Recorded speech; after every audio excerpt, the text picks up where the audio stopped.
Assalamualaikum warahmatullahi wabarakatuh. Saya Siva Mustika, NPM 20211112.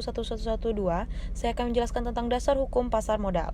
Pengertian pasar modal. Secara sederhana, pasar bisa diartikan sebagai tempat bertemunya penjual dan pembeli untuk melakukan transaksi jual beli.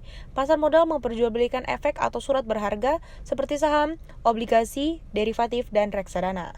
Definisi pasar modal sesuai dengan Undang-Undang Nomor 8 Tahun 1995 tentang pasar modal atau yang disebut dengan UUPM, atau yang diartikan sebagai kegiatan yang bersangkutan dengan penawaran umum dan perdagangan efek, perusahaan publik yang berkaitan dengan efek yang diterbitkannya secara langsung, serta lembaga dan profesi yang berkaitan dengan efek tersebut.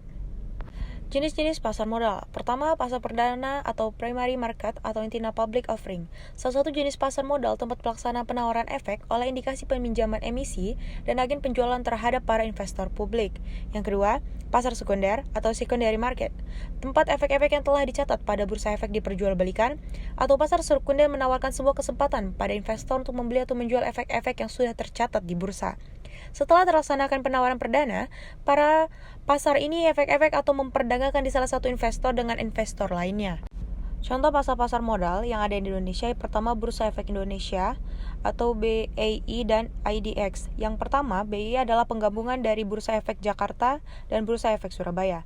Sedangkan di dunia ada Nasdaq, ada NYSE, ada TXX, dan lain-lainnya. Manfaat pasar modal. Pertama, menjadi penyedia sumber pembiayaan dalam jangka panjang, memberikan wahana investasi yang banyak untuk investor sehingga sangat dimungkinkan untuk melaksanakan diversifikasi.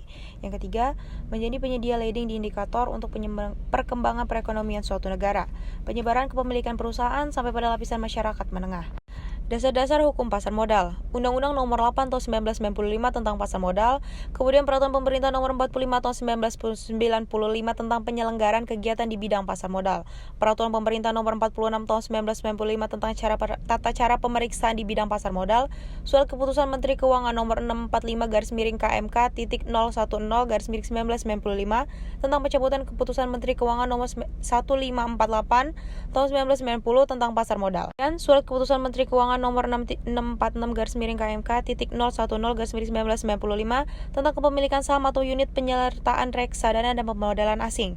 Surat Keputusan Menteri Keuangan Nomor 647/KMK.010/1995 tentang pembatasan milik saham perusahaan oleh pemilik pemodal asing.